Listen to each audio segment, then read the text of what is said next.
راهو تقريبا نقول الوجهه السياحيه رقم واحد بالولايه، وهم يقصدوه تقريبا معظم الولايات. باراج صدقوني يا جماعه غير يستاهل انكم ديروا ليه جوله. مرحبا بكم مرحبا بكم. الطريق ليه سهله، روت ناسيونال عندكم نص ساعه من روت ناسيونال لهنا.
اخوة السلام الله عليكم، ان شاء الله تكونوا بيان، ان شاء الله تكونوا ملاح.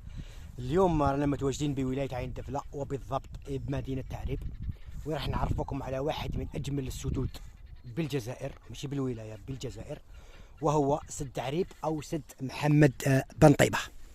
هذا السد اللي راكم تشوفوا فيه الله يبارك فيه ما شاء الله، وملقب بجزيرة التمساح اللي راهي لهيك اللي راكم تشوفوا فيها. هاي لك هنايا شوفوا رجعت سبحان الله. هذا المكان عنده تقريبا واحد 7 سنين من اللي راهو جاف، يعني البراج كان هابط مستوى تقريبا نقول للصفر، والحمد لله يعني الشهور الأخيرة هذه عاود تملأ عن آخره، وأصبح واحد من الوجهات السياحية اللي يقصدها سكان الولاية وحتى خارج الولاية. يعني أنا ننصحكم بهذا البراج. هلا شوفوا الله يبارك له، شوفوا مام طبيعة الله يبارك، شوفوا الطبيعة، طبيعة تحكي صح تحكي. ها شوف هذه الطريق لكم تشوفوا فيها. لو كان نكملوا معها من نخرجوا الى قريه واد الحد بالك، ممكن ندير ليها جوله باذن الله تعالى. شوفوا ما شاء الله جنه، شوفوا خاوتي جنه جنه. باذن الله تعالى الاخوه يعجبكم الفيديو تاع النهار اليوم، ريحوا معنا ان شاء الله، وراح نعطيكم كامل التفاصيل على هذا السد. هاي من بعد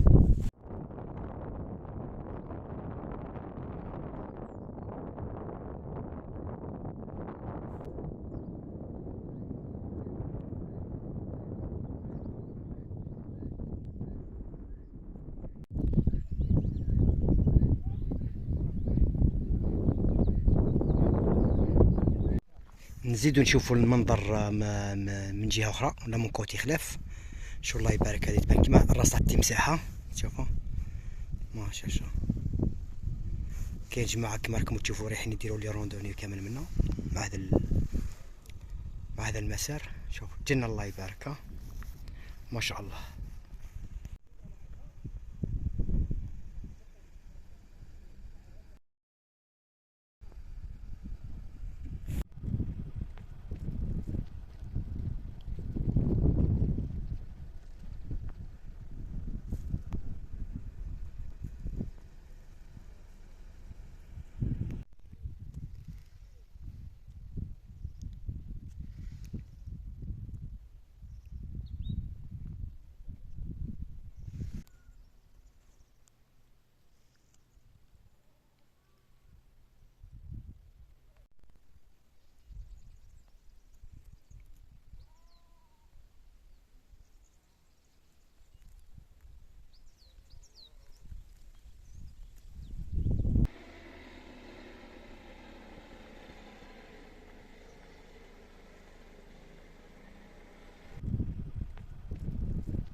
فوالا الاخوه كيما راكم تشوفوا ما شاء الله، غاشي كبير راه لتحت. تيجي اليوم راه السبت، البارح الجمعه كان اكثر من هذا بكثير بكثير. شوفوا ما شاء الله الناس كامل راهي تجي لهنا تفوت جرني تاعها، جرني شباب، طبيعة، المياه، الهدوء. ما شاء الله.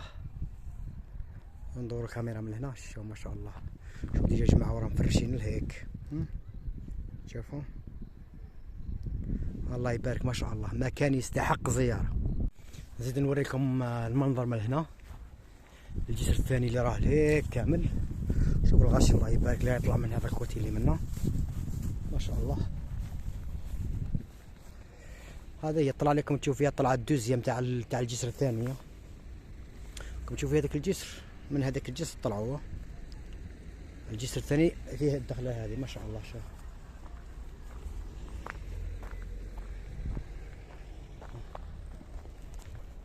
شوفوا مكان الاخوه يستحق انكم تديروا ليه جوله.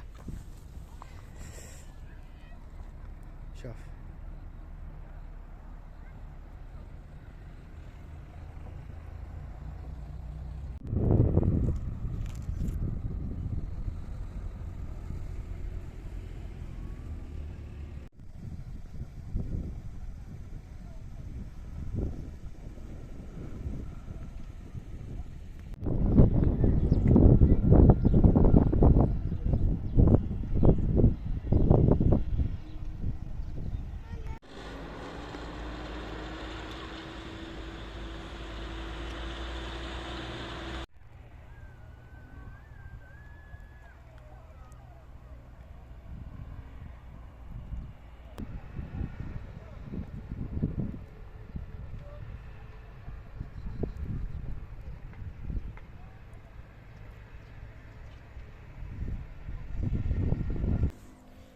ولا الإخوة، بإذن الله تعالى لحقنا إلى نهاية هذا الفيديو، إن شاء الله يكون عجبكم.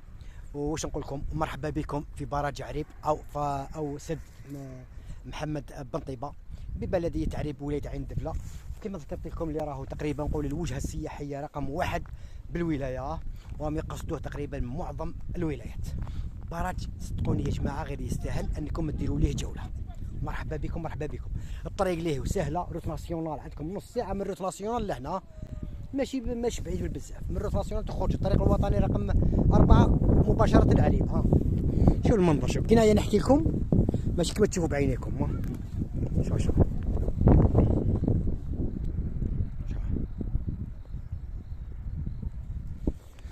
هيا الاخوه، يكون عجبكم فيديو تاع نهار اليوم. تلاقاو في فيديو اخر. السلام عليكم.